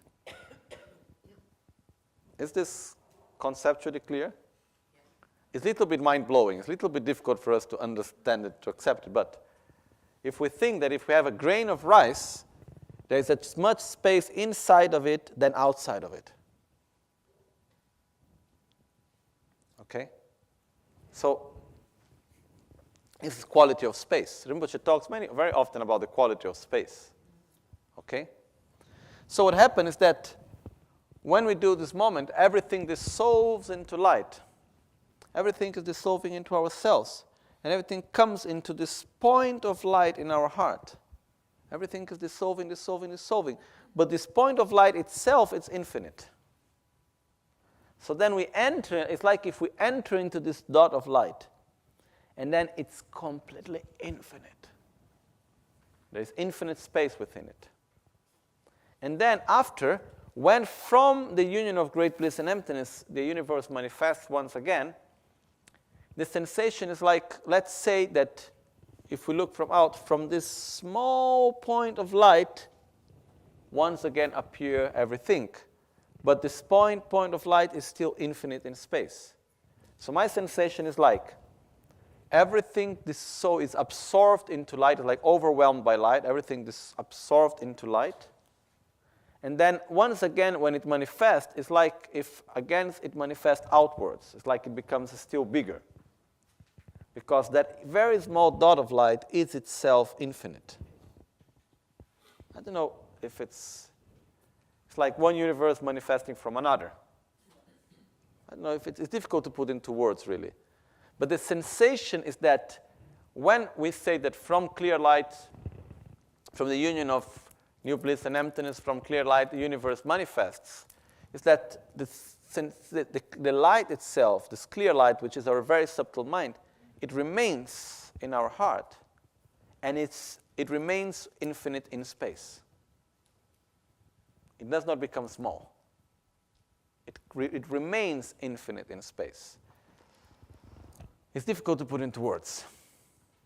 But it's like the sensation of space. It's not like, okay, now when I go into this, everything dissolves into light. It's not that I have no more space. Because if we think everything, I am not able to perceive anything anymore, we may have the sensation of some sort of claustrophobia, like, oh, there is nothing to perceive. I am closed in myself, nothing more. But the space that is inside us is as large as the space that is outside. This is physics, actually. Okay? It's not some sort of, let's say, mystically, and it's nice to say like that because it's pleasurable. That's the quality of space. So, the space that is inside of us is as large as the space that is outside of us. So when everything dissolves, actually we are going inside. We are entering into a very subtle level of consciousness, but the space that is within it is infinite. And then when, from the very subtle mind, manifests again the subtle and manifests the gross, that infinite space is still infinite. I don't know if it's difficult to put into words, really. Okay? But when we are there doing the meditation, we say, okay, from the union of great bliss and emptiness, for the benefit of all sentient beings, I manifest myself in a subtle form and in a gross form. We visualize that from this infinite space full of light manifests the universe.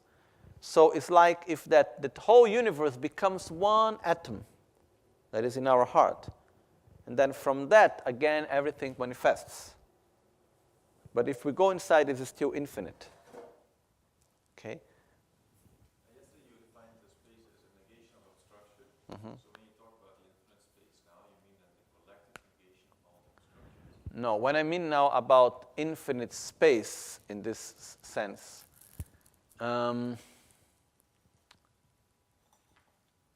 because space have this quality that we have two types of spaces: element space and space as the general space. But you could say that when we talk about infinite space, we mean like, it could be correct what you just said, like we can say that infinite space is the infinite negation of obstruction. It's correct, actually. If we look at it, if we think of it, because, for example, if we just take the example I just did before, why there is infinite space? Because there is infinite obstruction. I can cut. I can go in as much as I want. Okay? The same way for outside. So we do have infinite space, also in our mind. So the beauty of infinite space, it means everything is possible because there is no obstruction for anything to happen in a way. Okay? But anyhow, the point here is that we are simulating our own process of death and bardo and rebirth. And it's important to understand that the inner space is as large as the outer space.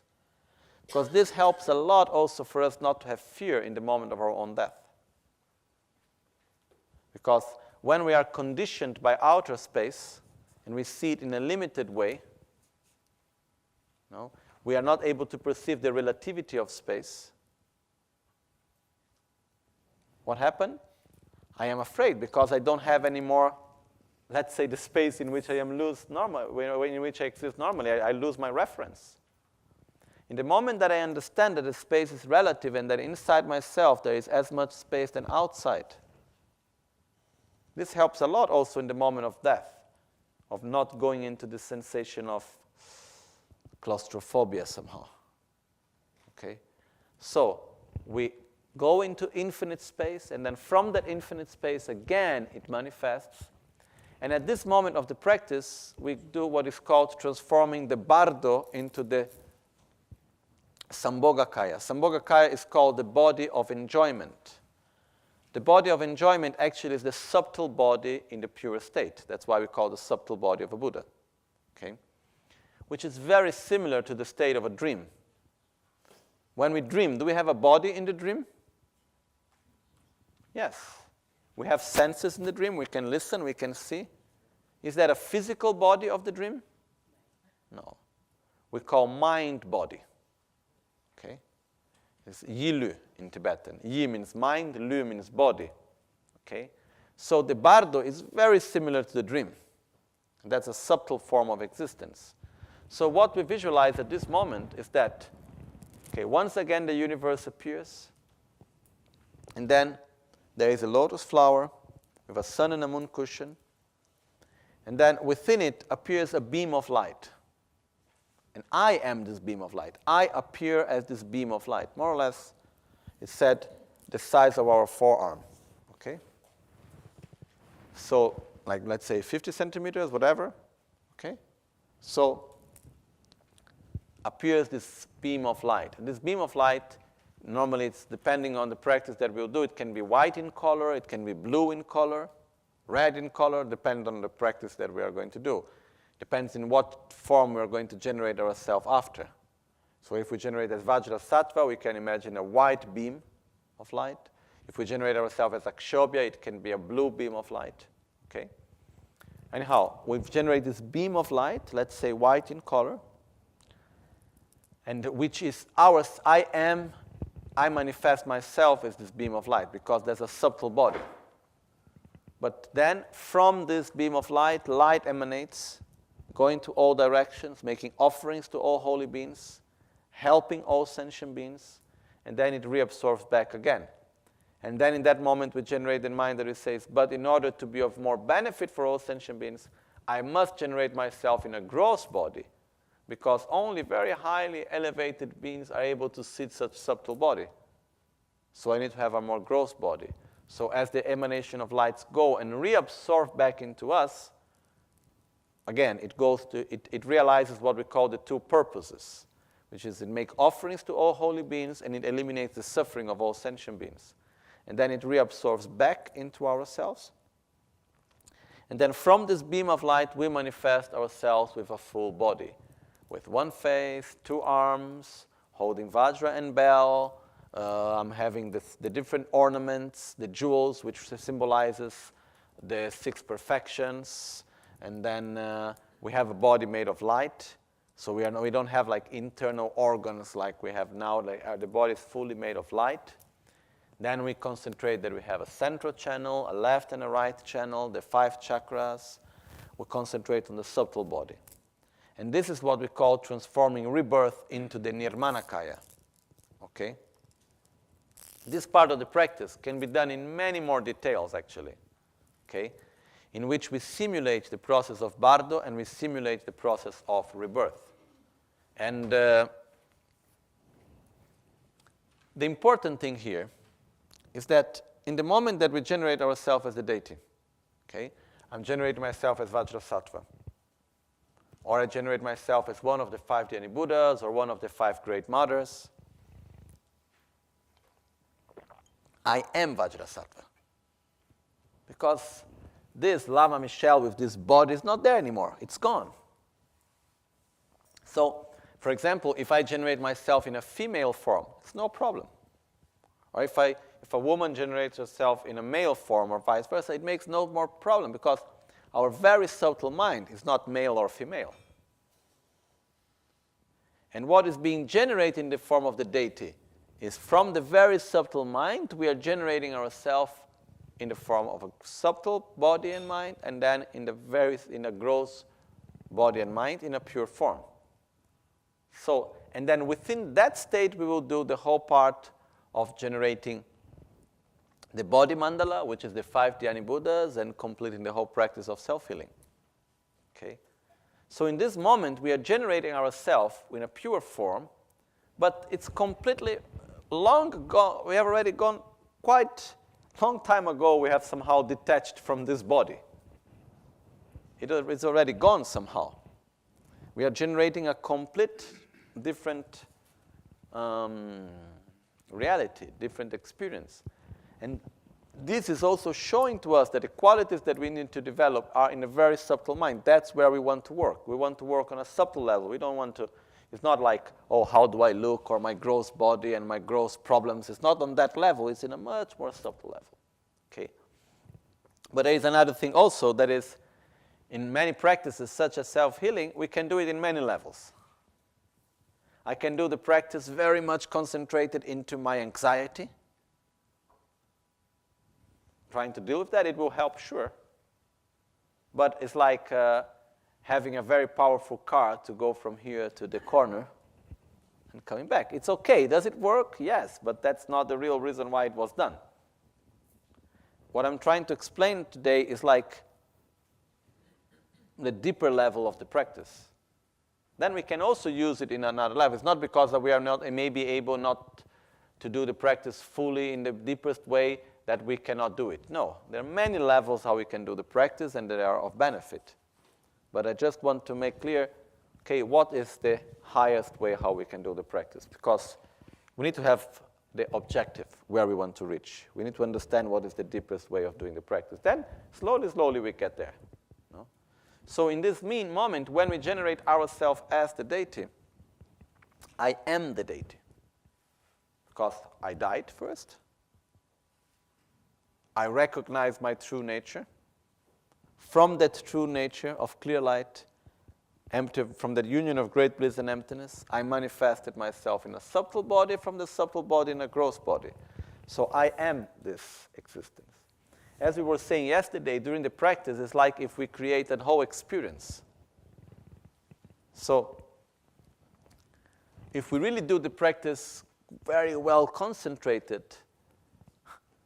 during the whole practice, it's like if we go into a whole different universe, it's a whole different existence, and we go through that. And during this whole experience, what we are doing, we are recognizing our qualities, generating an identity that is based in our qualities.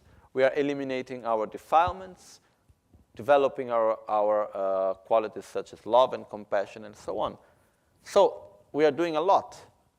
But it's then when we come back, let's say, and after when the practice finishes, we come back to normal life. Here I am again, flesh and bone, but something different. Okay? So, in a way, when we do the practice, it's like it's not, what I'm about to say is not really, really precise, but maybe it helps us to understand in a way. It's like if we disconnect from this life. This doesn't mean that the practice is something disconnected from this life, the other way around. The more I do the practice, the better I will live this life. It's very much connected to this life. But in the moment that I really do it, simulating well the process of death and the process of Bardo, and generating myself in a beautiful environment, and then I have Guru Buddha in front of me, and I myself am in the body such as Vajrasattva, and I am Vajrasattva, and so on. When it's not just imagination in the sense of trying to see things, but it's a sort of a daydreaming, a sort of really having the experience of it. It's much more powerful. It's like, as I was saying yesterday, visualization is not just imagine the image. It's like live the experience. So if we're able to live the experience of transforming death into the Dharmakaya, Bardo into Sambhogakaya, rebirth into Nirmanakaya, this is already something very special. Okay? And in order to be able to do that, we need to repeat it many, many times. Okay? These 3 transformations, in the practice of Vajrayana, we are supposed to do it at 3 times, at 3 different moments, which are called the 9 unions. Okay? The 9 unions, or the 9 mixing, it's the more precise way of which we call Sewa Korgu. Okay?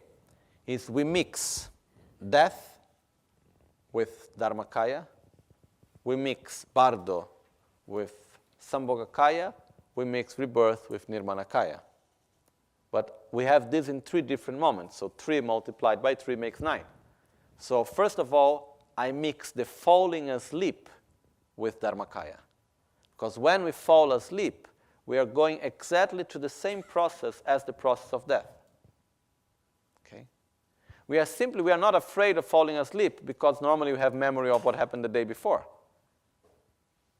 If every day we fell asleep, we would have a total amnesia. Maybe we would be very afraid of falling asleep. That's what happened when we die. So, we meditate on the Dharmakaya as we fall asleep. We meditate on the Sambhogakaya in the dream. We transform the dream into the Sambhogakaya. And we transform awakening into the Nirmanakaya. Okay? This is 3. The first 3 was the one I explained before, so I repeat again in the right order. The first 3 is, in meditation, I simulate death into the Dharmakaya, I simulate Bardo into the Sambhogakaya, I simulate rebirth into the Nirmanakaya. I do that in meditation. If I'm able to do this well in meditation, then I can apply it to sleeping, dreaming, and awakening. Okay? Which means I am aware of the process of this dissolution of the elements as I fall asleep, and I meditate on the union of great bliss and emptiness as I have the clear light of sleep. Then, as I start dreaming, I am aware that I am dreaming, and I manifest myself with a pure form in a subtle body of the dream. And I perform, let's say, sacred actions in my dream, which means I help others, I make offering to the Buddhas, and so on. And then as I wake up, before waking up, I have the awareness in my dream in which I say, oh, I must be of benefit for others, and for that I need a gross body, so I will manifest myself in a gross form. So I wake up as the deity with a gross body in order to help others. But in order to do this during dreaming, during sleeping, dreaming, and awakening, I first need to be able to do it during meditation. When I'm able to do it during the dream, then I am preparing myself deeply to do it as I die. Then the last 3 is the actual transformation of death, the actual death into the actual Dharmakaya, the actual Bardo into the actual Sambhogakaya, and the actual rebirth into the actual Nirmanakaya. These are called the 9 mixing. And this is basically the path to enlightenment. And when I first learned that, for me it was like opening my eyes and showing myself that it's possible to reach enlightenment. Because, for example, in order for us to dream about something, what we need to do? We need to repeat that so many times when we are awake. I remember when I was doing the work of the tattoo wall with all the paintings of Albagnano Gompano, I was doing like 18 hours, 20 hours, sometimes even like 2-3 days in the computer, no sleeping. I was like sleeping 1 night, yes, 2 nights, no. It was like completely crazy way. But it was one of the nicest experiences I ever had. And when I was sleeping, I needed very few hours of sleep. Like 3 hours was enough every 2 days. And I was dreaming with Photoshop. I was dreaming with pixels because I was the whole day doing that. So, and I had two interesting experiences out of that. Many, but two I'd like to share. One is that I saw that if we focus our energy well, we don't need to sleep that much. This is one thing. And when I finished it, I was very interested in doing 1 night sleeping, 2 nights no sleeping. Or 1 night sleeping, 1 night no sleeping. And then when you see that meditators go to the caves and do not sleep at night and they stay meditating during the night and sleep much less, it's possible if we really focus our energy well. But normally in our daily life, we lose too much energy with too many things. I think why I was able to do that, because when I am tired, I am able sometimes to become monothematic. So I was only doing that, nothing else existed for that whole month and a half, whatever. I even become not so nice with people around me sometimes because there is nothing else exists. That's the only thing. And so I saw that it's possible actually really if we focus our energy well, not to sleep so much. And on the other side, what I saw very clear, because all the dreams I had were very much connected to what I was doing during the day. So if we get familiarized with something during the day, we continue the same direction during the night. So if I do the meditation of the tree transformation well 4 times a day for a few years, most probably I will be able to do it as I fall asleep. And then most probably I will be able to do it as I die. And then, most hopefully, I will reach enlightenment. Okay? So, if we practice 24 hours, if it's part of our life all the time, when I fall asleep, I use the sleep as a path to enlightenment. When I am awake, I use every moment as a path to enlightenment. My sadhana is not just when I sit, it's 24 hours. Then it's possible to reach enlightenment in one lifetime. If we just sit to meditate once in a while, it takes maybe 100 lives, I don't know, longer time. Because it's one little step at a time.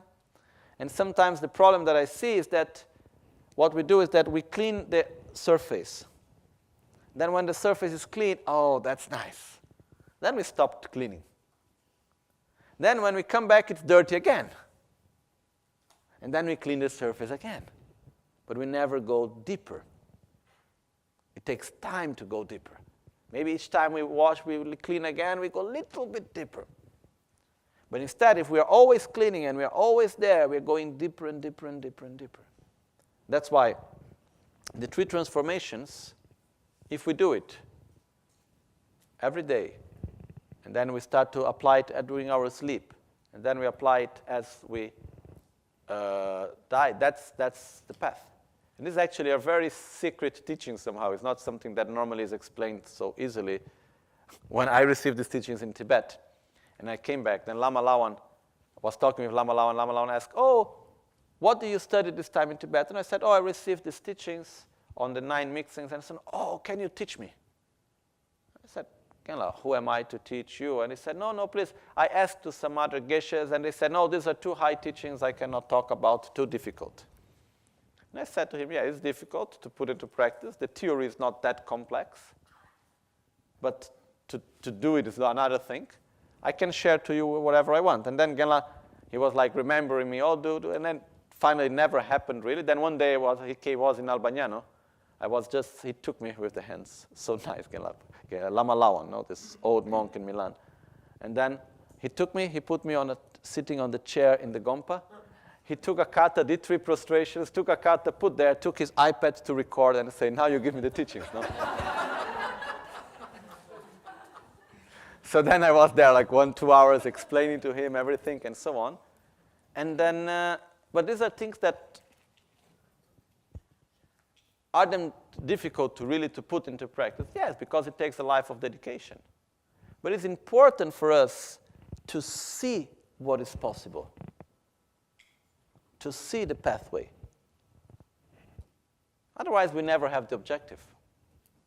Otherwise, we may feel lost. Oh, is it really possible? We talk about this enlightenment, what it is, where it is.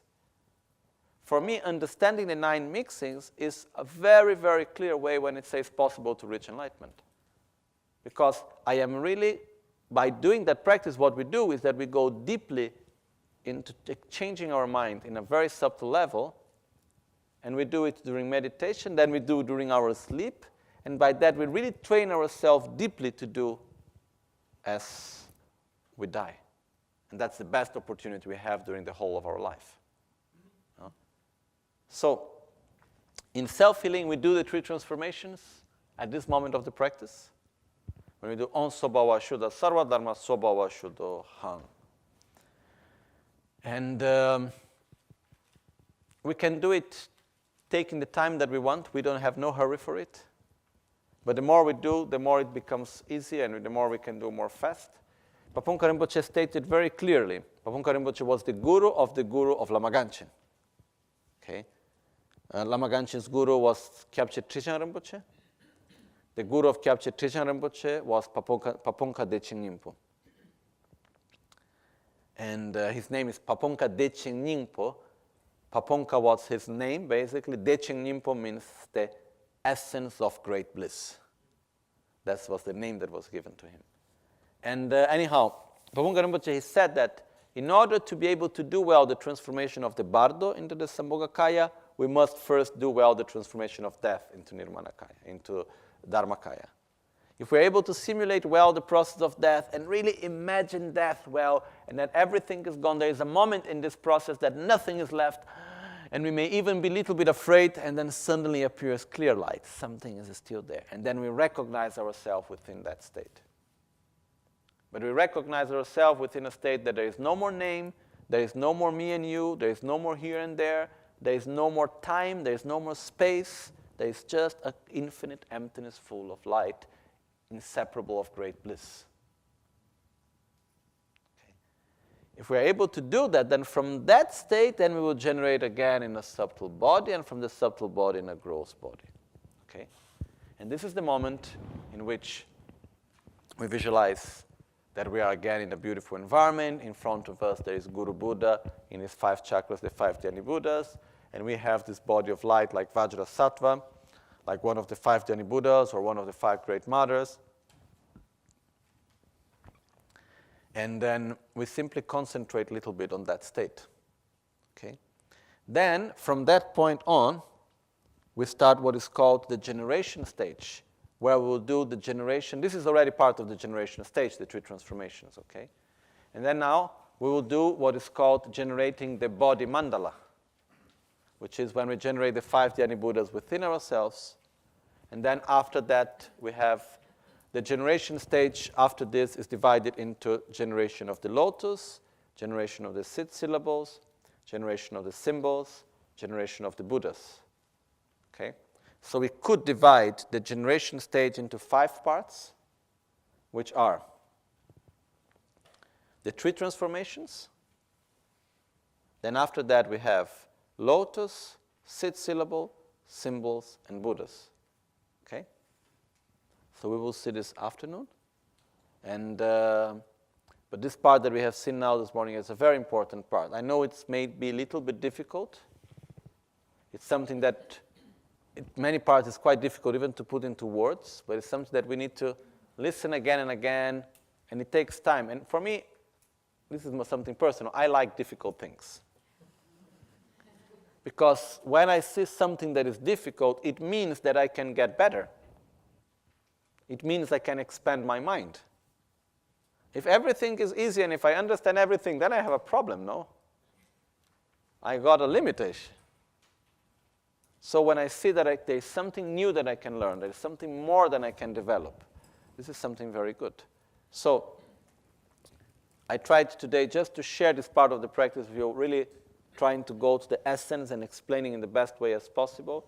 But I understand that it takes time and it takes listening many times, reflecting. It's not something that one day to the other we understand. Okay? I try to share in the simplest way as possible, but I think that still it's not 100% clear, I suppose, but it's something that we need time, okay?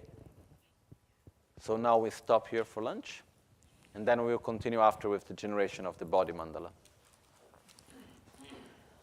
Jetsun Lama Kutse Rapten Chi Namkar Tinle Cholchur Gepadang Losan Tempe Dreme Sasumgi Drove Muse Tatu Negyurchi Nimo Dele Tsendele Nime Ninsen taktu delekpe, koncho sumge jinge lop, koncho sumge ngod, trashisho. At dawn or dusk, at night or midday, may the three jewels grant us their blessings. May they help us to achieve all realizations and sprinkle the path of our lives with various signs of auspiciousness.